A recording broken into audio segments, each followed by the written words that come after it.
হাদিসের কথা, যেসব কাজে মৃত্যুর পরও সওয়াব পেতে থাকবেন। মানুষ মৃত্যুর পর দুনিয়া থেকে বিচ্ছিন্ন হলেও এমন কিছু আমল আছে যা কিয়ামত পর্যন্ত ব্যক্তির জন্য সওয়াবের ধারাবাহিক উৎস হয়ে থাকে। সে মৃত্যুর পরও সেসব আমলের জন্য সওয়াব পেতে থাকে। আবু হুরাইরাহ রাদিয়াল্লাহু আনহু হতে বর্ণিত যে রসূলুল্লাহ সাল্লাল্লাহু আলাইহি ওয়াসাল্লাম বলেছেন, যখন মানুষ মৃত্যুবরণ করে তখন তার সমস্ত আমল বন্ধ হয়ে যায় ৩ প্রকার আমল ছাড়া।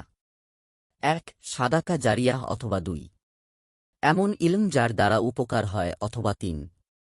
পুণ্যবান সন্তান যে তার জন্যে দোয়া করতে থাকে। সহিহ মুসলিম হাদিস 1631। সংক্ষিপ্ত ব্যাখ্যা। উপরোক্ত হাদিসে মহানবী সাল্লাল্লাহু আলাইহি ওয়াসাল্লাম এমন ৩টি আমলের দিক নির্দেশনা করেছেন, যেগুলোতে মানুষের মৃত্যুর পরও সওয়াবের ধারা অব্যাহত থাকে, যা ইসলামী সমাজে সওয়াবে জারিয়া নামে পরিচিত। ১. সাদাকায়ে জারিয়া। সাদাকায়ে জারিয়া বলতে বোঝানো হয় এমন দান যার সুফল বা উপকার নিরন্তরভাবে অন্যরা পেতে থাকে, যতক্ষণ তা থেকে উপকার পাওয়া যায় ততক্ষণ দাতার জন্য সওয়াব অব্যাহত থাকে। উদাহরণ হিসেবে বলা যায়, মসজিদ নির্মাণ করা, কূপ বা পানির ব্যবস্থা করা, পথচারীর বিশ্রামের স্থান তৈরি করা, পবিত্র কোরআনের ছাপাখানা বা মাদ্রাসা প্রতিষ্ঠা করা, কোনো এতিমখানা, হাসপাতাল বা জনকল্যাণমূলক প্রতিষ্ঠান স্থাপন করে দেয়া। এসব দান কেবল সম্পদের দান নয়, বরং আত্মার দানও। মানুষ মরে গেলেও যখন তার স্থাপিত কূপের পানি কেউ পান করে, তার নির্মিত মসজিদে কেউ নামাজ পড়ে, কিংবা তার দানকৃত বই থেকে কেউ আলোকিত হয়, তখন প্রতিটি মুহূর্তে তার আমলনামায় নতুন সওয়াব যুক্ত হয়।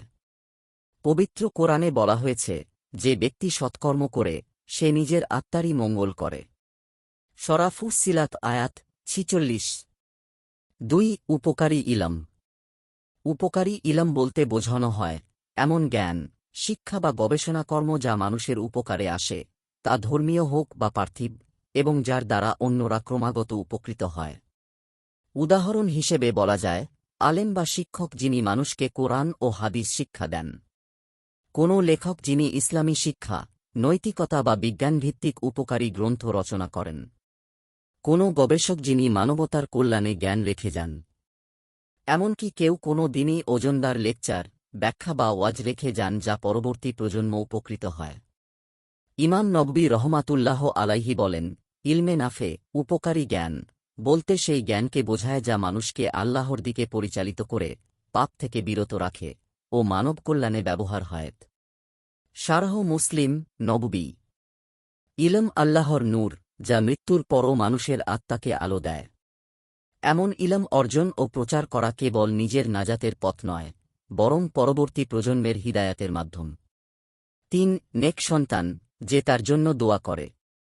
নেক সন্তান হচ্ছে সে সন্তান যে তার পিতামাতার মৃত্যুর পরও আল্লাহর নিকট তাদের জন্য ক্ষমা ও মাগফিরাত প্রার্থনা করে।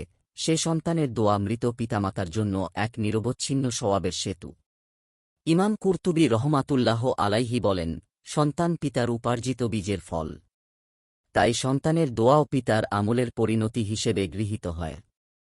হাদিসের এ অংশে মহানবী সাল্লাল্লাহু আলাইহি ওয়াসাল্লাম পিতামাতার জন্য এক স্পষ্ট দিক নির্দেশনা দিয়েছেন। তা হল, সন্তানকে শুধু জীবিকা অর্জনের জন্য নয়, দ্বীনের উত্তরাধিকারী হিসেবেও গড়ে তুলতে হবে। কারণ সন্তান যদি নেক হয়, তার প্রতিটি সৎকর্ম পিতামাতার জন্য সওয়াব বয়ে আনে। এই হাদিস মানুষকে মৃত্যুর পরের জীবন নিয়েও সচেতন করে। মৃত্যু কোনো সমাপ্তি নয়, বরং নতুন অধ্যায়ের সূচনা, যেখানে কাজ করে কেবল সেই সব আমল যেগুলো মানুষের পেছনে রেখে যাওয়া প্রভাবের মাধ্যমে চলমান থাকে। তাই আজ থেকেই নিজেকে প্রশ্ন করা দরকার, আমি কি এমন কোনো সৎকার করছি যা মৃত্যুর পরও চলবে? আমি কি এমন কোনো জ্ঞান ছড়াচ্ছি যা মানুষকে উপকৃত করবে? আমি কি আমার সন্তানকে এমনভাবে গড়ে তুলছি যেন সে আমার জন্য জান্নাতের দ্বার খুলে দেয়? হাদিসটি মানুষকে শিক্ষা দেয় ৩টি মূলনীতি। দান করুন, যা মৃত্যুর পরও কথা বলবে। জ্ঞান দিন, যা অন্ধকারে আলো জ্বালাবে। সন্তান গড়ুন, যে আপনার মৃত্যুর পরও আপনার নাম আল্লাহর সামনে উচ্চারণ করবে। দিন প্রচারের উদ্দেশ্যে ভিডিওটি শেয়ার করুন। লাইক, কমেন্ট, ফলো এবং চ্যানেলটি সাবস্ক্রাইব করে পাশে থাকবেন। মহান আল্লাহ আপনাকে উত্তম যা যা দান করুক। আমিন।